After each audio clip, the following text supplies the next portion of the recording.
আসসালামু আলাইকুম, স্বাগতম বিডি রাইট নিউজ সংবাদে। আমি মোহাম্মদ রাজীব আজকের সব আন্তর্জাতিক খবর নিয়ে হাজির হয়েছি। শুরুতেই জানিয়ে দিব সংবাদ শিরোনাম, তারপর বিস্তারিত। যুদ্ধ কৌশলে ভয়াবহ পরিবর্তন, 1000 কেজির মিসাইল ছুড়ছে ইরান।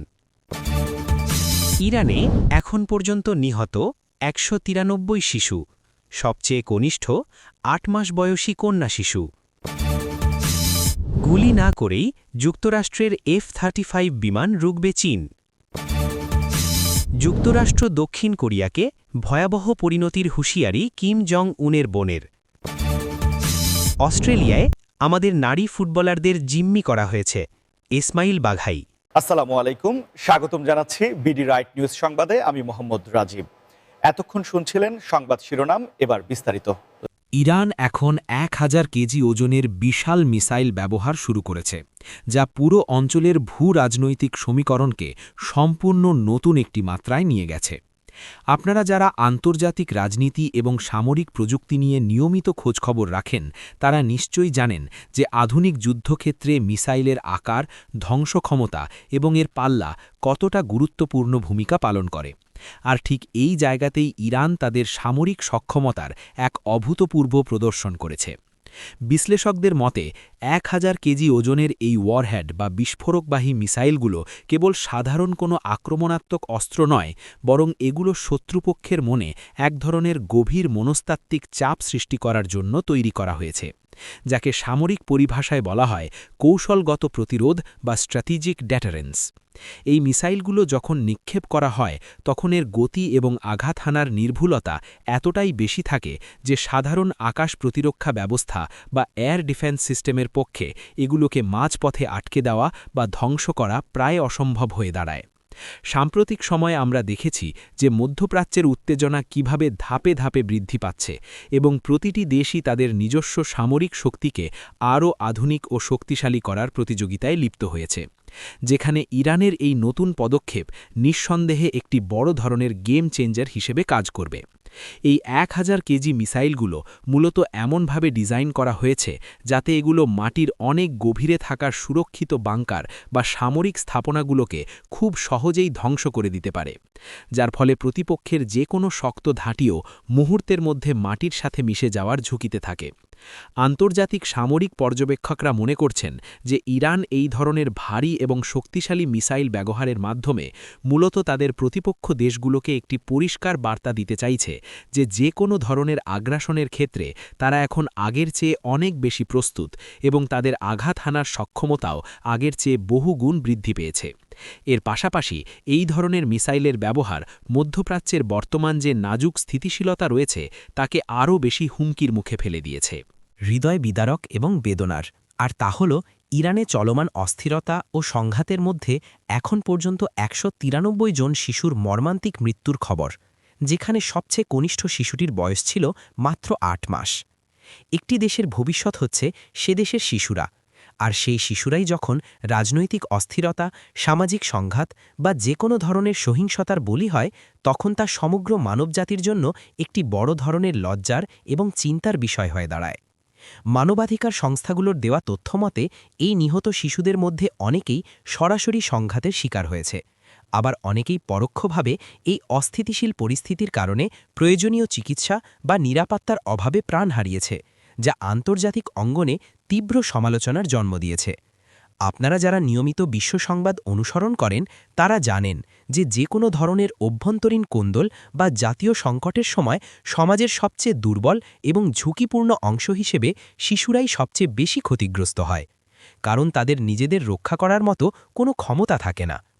এই যে 8 মাস বয়সী একটি ফুটফুটে কন্যা শিশু, যার হয়তো পৃথিবীর আলো বাতাস ভালোভাবে বুঝে ওঠার আগেই জীবনপ্রদীপ নিভে গেল, এটি আমাদের বর্তমান বিশ্বব্যবস্থার এক চরম ব্যর্থতার দিকেই আঙুল তুলে দেখায়। এই ঘটনাগুলো কেবল পরিসংখ্যান নয়, বরং এর পেছনে লুকিয়ে আছে অসংখ্য পরিবারের সারা জীবনের কান্না, তাদের হারানো স্বপ্ন এবং এক গভীর মানসিক ট্রমা যা তারা হয়তো কখনোই কাটিয়ে উঠতে পারবে না। আন্তর্জাতিক শিশু তহবিল বা ইউনিসেফ থেকে শুরু করে বিশ্বের বিভিন্ন মানবাধিকার সংগঠন বারবার এই ধরনের সংঘাতপূর্ণ পরিস্থিতিতে শিশুদের সর্বোচ্চ নিরাপত্তা নিশ্চিত করার জন্য সংশ্লিষ্ট কর্তৃপক্ষগুলোর প্রতি জোরালো আহ্বান জানিয়ে আসছে। কিন্তু অনেক ক্ষেত্রেই দেখা যায় যে এই আহ্বানগুলো উপেক্ষিত থেকে যায়।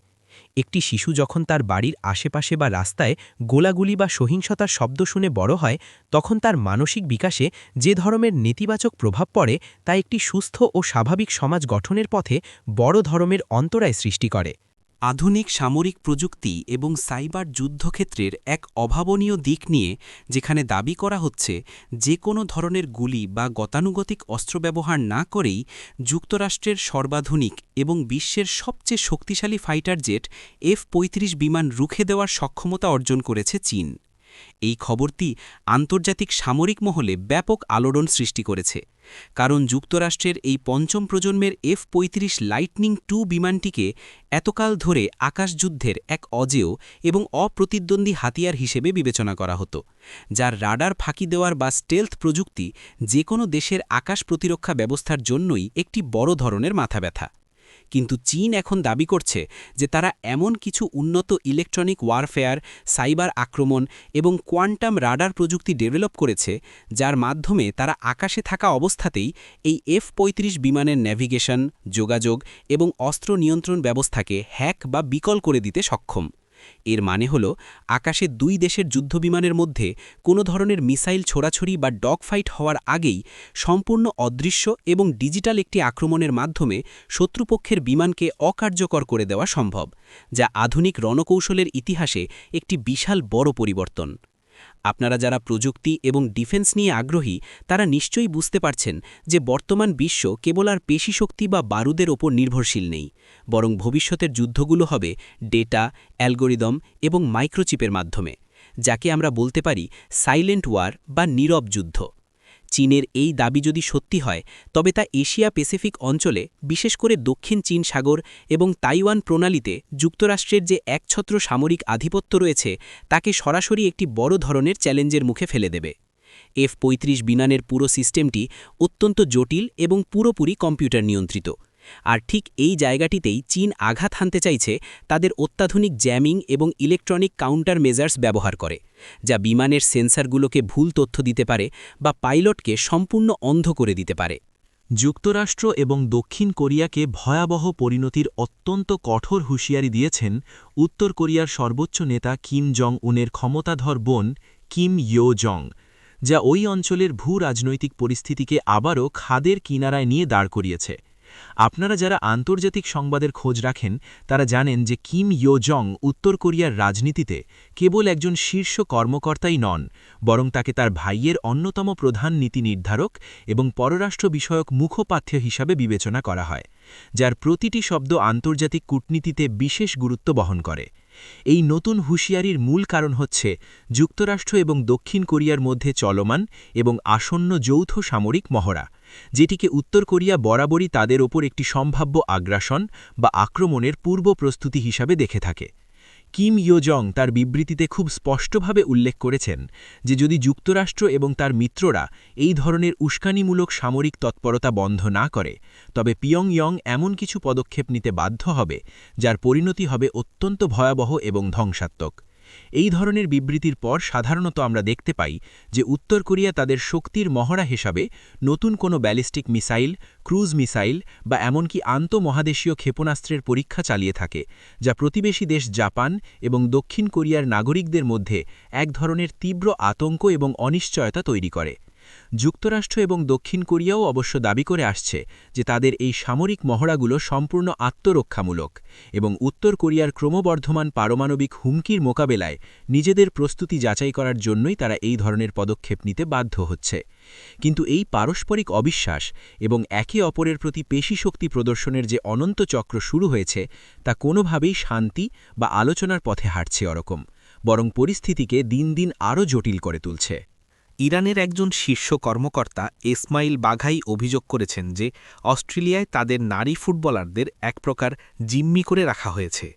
এই ঘটনাটি আন্তর্জাতিক ক্রীড়াঙ্গনে এবং কূটনৈতিক মহলে ব্যাপক আলোচনার জন্ম দিয়েছে, কারণ খেলাধুলাকে সাধারণত আমরা বিশ্বশান্তির একটি মাধ্যম হিসেবে দেখে থাকি, কিন্তু সেখানে যখন রাজনীতির অনুপ্রবেশ ঘটে তখন তা পুরো বিষয়টিকে অত্যন্ত জটিল এবং অস্বস্তিকর করে তোলে। এই ঘটনার প্রেক্ষাপট বিশ্লেষণ করলে দেখা যায় যে আন্তর্জাতিক টুর্নামেন্ট খেলতে গিয়ে অনেক সময় বিভিন্ন দেশের খেলোয়াড়রা নানা ধরনের ভিসা জটিলতা, রাজনৈতিক আশ্রয় প্রার্থনা বা কখনো কখনো নিজ দেশের কর্তৃপক্ষের সাথে মতবিরোধের জেরে ভিন দেশে আটকা পড়েন। ইসমাইল বাঘাইয়ের এই জিম্মি করার অভিযোগটি মূলত একটি রূপক অর্থে ব্যবহার করা হয়ে থাকতে পারে, যেখানে হয়তো বোঝানো হচ্ছে যে অস্ট্রেলিয়ার সরকার বা সেখানে অবস্থানরত বিরোধী রাজনৈতিক গোষ্ঠীগুলো এই নারী ফুটবলারদের ওপর এক ধরনের মানসিক বা পারিপার্শ্বিক চাপ সৃষ্টি করছে, যার ফলে তারা স্বাধীনভাবে তাদের সিদ্ধান্ত নিতে বা দেশে ফিরে আসতে বাধার সম্মুখীন হচ্ছেন। আপনারা যারা নিয়মিত আন্তর্জাতিক খবরাখবর দেখেন তারা জানেন যে গত কয়েক বছরে ইরান থেকে বিভিন্ন ক্রীড়াবিদ, বিশেষ করে নারী অ্যাথলেটদের বিদেশে খেলতে গিয়ে আর ফিরে না আসার বেশ কয়েকটি ঘটনা ঘটেছে, যা দেশটির সরকারের জন্য একটি বড় ধরনের বিব্রতকর পরিস্থিতির সৃষ্টি করেছে। অস্ট্রেলিয়ার মতো দেশগুলো সাধারণত মানবাধিকার এবং ব্যক্তি স্বাধীনতার প্রতি অত্যন্ত সোচ্চার থাকে এবং তাদের ইমিগ্রেশন ও অ্যাসাইলাম পলিসি এমনভাবে তৈরি যে কোনো খেলোয়াড় যদি সেখানে গিয়ে রাজনৈতিক বা সামাজিক কারণে আশ্রয় প্রার্থনা করেন তবে তারা বিষয়টি অত্যন্ত গুরুত্বের সাথে বিবেচনা করে। কিন্তু ইরানের দৃষ্টিকোণ থেকে এটিকে তাদের অভ্যন্তরীণ বিষয়ে হস্তক্ষেপ এবং তাদের খেলোয়াড়দের প্ররোচিত করার একটি অপচেষ্টা হিসেবে দেখা হচ্ছে।